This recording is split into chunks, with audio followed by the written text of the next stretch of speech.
जब भी कोई व्यक्ति गौतम बुद्ध के संघ में शामिल होता था तो बुद्ध उसे सबसे पहले शांत रहने के लिए कहते थे। ध्यान की अवस्था में जाने से पहले उस भिक्षु को शांत रहना सिखाया जाता था। आज के दौर में हर तरफ सौरी शोर है। इसकी वजह से दिमाग में तनाव पैदा होना लाजमी है। ऐसे में अगर आप हर रोज कुछ देर मौन रहने का अभ्यास करते हैं तो इससे आपके तनाव पैदा होने वाले हार्मोन के लेवल में कमी आती है। इससे आपका दिमाग शांत होता है, गुस्सा नियंत्रित रहता है और तनाव बढ़ाने वाले हार्मोन्स का लेवल घटता है। आज के इस वीडियो में हम जानेंगे कि किन मौकों पर हमें शांत रहना है और किन मौकों पर हमें बोलना है और शांत रहने से हमारे अंदर क्या बदलाव आ सकता है। दोस्तों, संध्या काल का समय था। गुरु अपने सभी शिष्यों को बुलाते हैं और कहते हैं, कल सुबह सब लोग नदी में स्नान करने के बाद तुरंत हमारी कुटिया के सामने उपस्थित हो जाना। सभी इसी से हैरान रह जाते हैं कि हम लोगों ने कुछ गलती की है क्या, लेकिन गुस्से से यह कहते हैं कि हो सकता है कि गुरुजी कल सुबह कुछ अच्छी बात बताने वाले हैं। सब लोग रात को सही समय पर सो जाते हैं और सुबह उठकर सभी लोग नदी में स्नान करने के बाद वापस गुरुजी के सामने उपस्थित हो जाते हैं। गुरु कहते हैं, आज हम तुम सबको चुप रहने के फायदे के बारे में बताऊंगा। गुरु कहते हैं, 10 मौके जहां पर चुप रहने से होता है लाभ और बोलने से नुकसान। गुरु कहते हैं, अगर आप इन 10 मौकों पर शांत हो गए यानी मौन हो गए तो आप जो चाहेंगे वही मिल जाएगा। आपकी जिंदगी में चमत्कारिक बदलाव शुरू हो जाएंगे। जरूरत से ज्यादा बोलना या चुप रहना दोनों ही अच्छी बात नहीं है।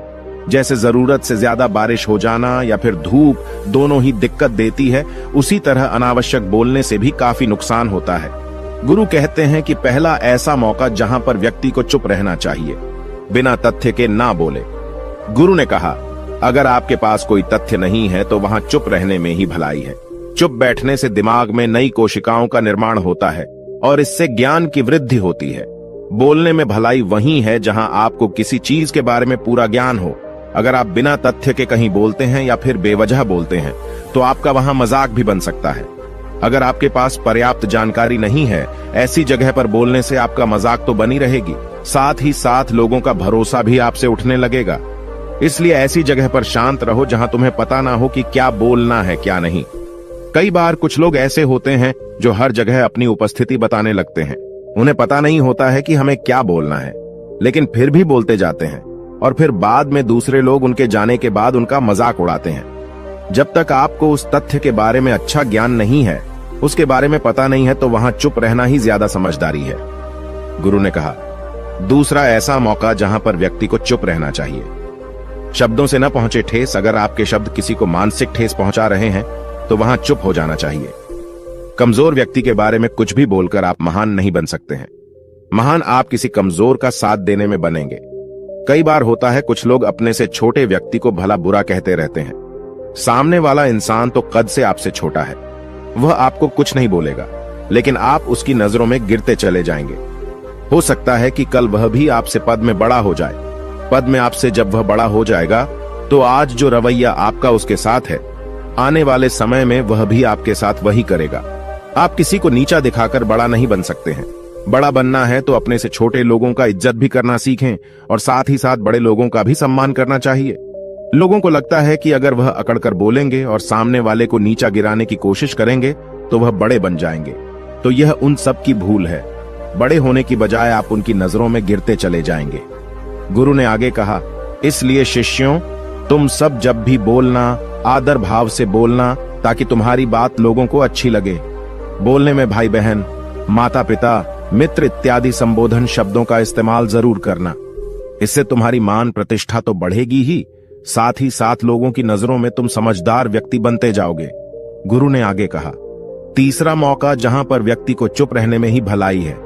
क्रोध या घृणा करने वाले लोग, जब कोई अपना या सगा संबंधी आप पर क्रोध कर रहा हो, आपका अपमान कर रहा हो, तो आपको उस वक्त चुप रहना चाहिए ताकि सामने वाले का गुब्बारा पूरी तरह से फट जाए। आप यदि सही हैं तो उसे कतई माफीनामा गए और चुप रहकर ही सही समय का इंतजार करें। वह खुद आपसे माफी मांग लेगा जब उसे अपनी गलती का एहसास हो जाएगा। गुरु आगे कहते हैं कि अगर आपका कोई सगा संबंधी आप पर क्रोध कर रहा हो और आप उस समय शांत हैं, तो यह आदर सम्मान देने की निशानी होती है। इससे न कोई छोटा होता है और न ही बड़ा। अगर आपको क्रोध आ रहा है तो आप या तो वहां से किसी का अनादर किए बिना चले जाएं या फिर चुप रहें। क्रोध करने से आपके रिश्ते, खराब होंगे। क्रोध करने से हमेशा क्रोध करने वाले व्यक्ति का ही बुरा होता है। गुरु आगे कहते हैं कि एक बार की बात है, एक सांप जंगल से भागते हुए किसी राजा के घर में पहुंच गया। लोगों ने छेड़खानी की तो वह बहुत ही गुस्सा हो गया, जिससे घर में जो तलवार पड़ी हुई थी उसी को लपेटकर कसने लगा और धीरे धीरे उसका पूरा शरीर कट गया। ठीक उसी प्रकार हमारा गुस्सा भी हमारे शरीर को तलवार की भांति काटता रहता है। गुस्सा ध्यान से खत्म होता है प्रतिदिन। अगर आप ध्यान की मुद्रा में बैठे हैं तो आपका गुस्सा आपके नियंत्रण में रहेगा। गुरु आगे कहते हैं कि यह तरीका है कि आप प्रतिदिन ध्यान का अभ्यास करें। इससे आपके शरीर में जो हार्मोन्स गुस्से को बढ़ावा देते हैं वह सब तुम्हारे नियंत्रण में रहेंगे, जिससे शरीर गुस्से पर आसानी तुम्हारा से काबू पा लेगा। लेकिन एक तरीका यह भी है कि जब भी आपको गुस्सा आए तो आप यह समझने का प्रयास करो कि क्या मेरा गुस्सा जायज है या नहीं। हमें वहां पर बोलना चाहिए कि नहीं। जब आप खुद इस बात का आकलन लगा पाएंगे तो आपको खुद पता चल जाएगा कि हमें गुस्सा करना चाहिए या नहीं। फिर भी आपको गुस्सा आ रहा है तो आप वहां से हटने का प्रयास करें, वहां से दूर चले जाएं। धीरे धीरे समय के साथ आपका दिमाग शांत हो जाएगा। गुरु ने कहा, चौथा ऐसा मौका जहां पर इंसान को बहुत ही समझदारी के साथ काम लेना चाहिए, वहां पर आपको चुप रहना ही चाहिए, जहां पर उस मुद्दे से आपका कोई संबंध ना हो। अगर आपका किसी मुद्दे से कोई संबंध ना हो तो वहां आपका चुप रहना बनता है। बिना किसी वजह अगर आप दूसरे के मुद्दे पर बोलेंगे तो यह आपके लिए अनिष्टकारी होगा। इसमें केवल और केवल आपका ही नुकसान है। जल्द ही आप किसी दो लोगों के बीच हो रहे विवाद में जल्दी अपनी टांग न डालें। अगर सामने वाला आपको बुला रहा है अपना झगड़ा शांत करवाने के लिए तो ही आप वहां पर जाएं। किसी की व्यक्तिगत जिंदगी में दखल अंदाजी नहीं देनी चाहिए जब तक कि वह व्यक्ति आपको नहीं बुलाता है। अपने झगड़े को शांत करवाने के लिए कुछ लोग फालतू में दूसरे के विवाद में कूद पड़ते हैं। इससे उनके मान सम्मान मर्यादा पर लोग उंगली उठाने लगते हैं। गुरु कहते हैं कि 10 मौकों में 5वां ऐसा मौका जहां पर व्यक्ति को बहुत ही समझदारी के साथ चुप रहना चाहिए। आपके शब्दों से किसी मित्र को हानि न पहुंचे। अगर आपके शब्द सामने वाले के परिवार या मित्रों की प्रतिष्ठा के बारे में बुरी झलक दिखा रहे हैं तो आपको चुप रहना चाहिए। किसी के परिवार या फिर मित्र के बारे में बुरा बोलने से केवल आप ही बुरे बनेंगे। जो चीज आसानी से खत्म की जा सकती है उसे अपने शब्दों से बड़ा न करें। बिना चिल्लाए बात करने का प्रयास करते रहना चाहिए। अगर आप बिना चिल्लाए कोई बात नहीं कह सकते तो आपका चुप रहने में ही भलाई है। किसी पर चिल्लाने से आपके व्यवहार के बारे में पता चलता है। ज्यादा बोलने से चीजें हमेशा खराब ही होती हैं। कई बार कुछ रिश्ते ज्यादा तेज बोलने की वजह से टूट जाते हैं। इसलिए अपनी आवाज में मीठापन लाएं। आपके शब्दों से आपके दोस्त को हानि नहीं पहुंचनी चाहिए। कभी कभी दोस्तों के जब हम मजाक हैं तो रहे कि आपके शब्दों से किसी का अनादर ना हो। मजाक को भी हमेशा शब्दों के मायने में ही रखें। जहां किसी को शब्दों से चोट लगे वहां चुप हो जाएं। ज्यादा बोलने से हमेशा नुकसान ही होता है। किसी और की प्रतिष्ठा को अपने शब्दों के माध्यम से उसे हानि नहीं पहुंचानी चाहिए। यदि आपके शब्दों से किसी और की प्रतिष्ठा को ठेस पहुंच रही है तो वहां आपको चुप हो जाना चाहिए।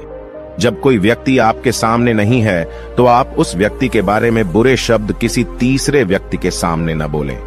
गुरु कहते हैं, छठा मौका जहां पर व्यक्ति को चुप रहना चाहिए, जब कोई कर रहा हो किसी की बुराई। जब कोई आदमी आपके सामने किसी तीसरे आदमी की बुराई कर रहा हो तब तुम्हें चुप रहकर बस सुनना चाहिए।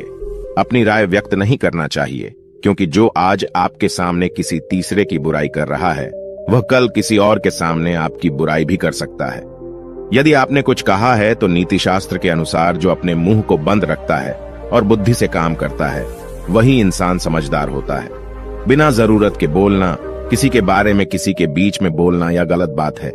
कभी कभी हमारे लिए बुद्धिमानी इसी में होती है कि हमें अपना मुंह ऐसी जगह पर नहीं खोलना चाहिए।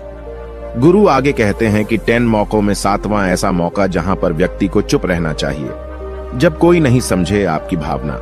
यदि आपको लग रहा है कि कोई व्यक्ति आपकी भावना, दुख या परेशानी को शब्दों में नहीं समझ रहा है, यदि आपको लग रहा है कि सामने वाला व्यक्ति आपकी भावना या दुख को या आपकी जो परेशानी है उसको वह समझ नहीं पा रहा है या समझने का प्रयास ही नहीं कर रहा है या वह आपको ध्यान से सुन ही नहीं पा रहा है, तो ऐसे व्यक्ति के सामने आप चुप ही रहें, क्योंकि ऐसे लोगों को आपकी भावना या दुख से कोई मतलब नहीं होता है।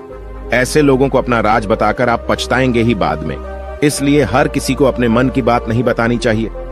अगर आपको लग रहा है कि सामने वाला आपकी बात को नहीं समझ पा रहा है, आपकी भावनाओं को नहीं समझ पा रहा है, तो वहां पर आपको नहीं बोलना चाहिए, क्योंकि आज में आपका मजाक ही बन जाएगा जब आपको लगने लगे कि सामने वाला आपकी भावनाओं को ठीक तरीके से समझ रहा है। आप जो कह रहे हैं वह ठीक से सुन रहा है, तभी आप उसे अपनी बात कहें। गुरु कहते हैं कि 8वां मौका जहां पर आपको चुप रहना चाहिए, जब कोई इंसान अपना दुख व्यक्त करे। यदि कोई इंसान अपने दुख या परेशानी को आपको बता रहा है, तो इसका मतलब यह है कि वह आपको अपना समझ रहा है। ऐसे में तुरंत ही उसे समाधान बताने के बजाय चुप रहकर उसके दुख या समस्या को सुने। उसके दुख या समस्या को किसी और को न बताएं। वह इसलिए नहीं बता रहा है कि उसकी समस्याओं का समाधान कर देंगे, बल्कि वह इसलिए भी बता रहा है कि सामने वाला उसकी बात को समझ रहा है। कई बार बताने से दुख कम हो जाते हैं। आपको अपना दुख इसलिए बता रहा होगा कि उसे लग रहा है कि आप उसकी बात को समझ रहे हैं। दुख बांटने से कम हो जाता है। इसलिए जब कोई व्यक्ति अपना दुख आपसे व्यक्त करे, तो आप चुप मारकर उसकी बात को बहुत ही ध्यान से सुनें, ताकि उसके दुख कम हो जाएं। उसके मन का बोझ हल्का हो जाए, क्योंकि उसके मन में जो भी बातें थीं, वह आपको सब बता दिया। गुरु आगे कहते हैं कि 10 जगहों में 9 ही ऐसी जगह जहां पर आपको चुप रहना चाहिए। जहां पर दुष्ट प्रकृति के लोग रह रहे हों और गाली गलौज कर रहे हों, तो आप वहां पर मत जाइए। ऐसी जगहों से आप चुपचाप निकल जाएं, अर्थात अपनी प्रतिक्रिया दिए बिना आप वहां से चले जाएं, क्योंकि जिसकी जुबान खराब होती है, जो दुष्ट प्रकृति के लोग होते हैं, उनको आप ऐसे समय में नहीं समझा सकते हैं। जब उनका दिमाग पूरी तरह से शांत हो जाए, तभी वह आपकी बात सुनेंगे। इसलिए जहां पर दुष्ट प्रकृति के लोगों आपकी बात को न मानते हों और न ही सुनते हों, तो आपको वहां पर नहीं बोलना चाहिए। गुरु कहते हैं कि 10 माह ऐसा मौका जहां पर आपको शांत हो जाना चाहिए। अपनी सफलता का राज हर किसी को न बताएं। कई बार होता है कि कुछ लोग जो सफलता को बहुत ही जल्दी अर्जित कर लेते हैं, वे हर जगह अपनी सफलता का ढिंढोरा पीटने लगते हैं। ऐसे में क्या होता है कि कई लोग आपकी सफलता से खुश नहीं होते हैं। अगर आप अपनी सफलता का जबरदस्ती लोगों में ढिंढोरा पिटवा रहे हैं, तो लोगों की नकारात्मक ऊर्जा आपको प्रभावित कर सकती है। जब आप सफल होंगे, तो सबको पता चल जाएगा कि आप सफल हो गए हैं। ढिंढोरा पीटने से नुकसान आपका ही होगा। इतना कहकर गुरु ने कहा, शिष्यों, आज के लिए बस इतना ही। अगर तुम सब मेरी इन 10 बातों को अपने जीवन में अपना लेते हो, तो तुम सब काफी हद तक परेशानियों से बचे रहोगे। यहाँ से जाने के बाद मेरी यह बातें आपके जीवन किसी वरदान से कम साबित नहीं होंगी। दोस्तों, मुझे उम्मीद है इस वीडियो से आपको बहुत कुछ सीखने को मिला होगा। अगर आप नए हो तो हमसे जुड़ने के लिए इस चैनल को सब्सक्राइब करना मत भूलिएगा।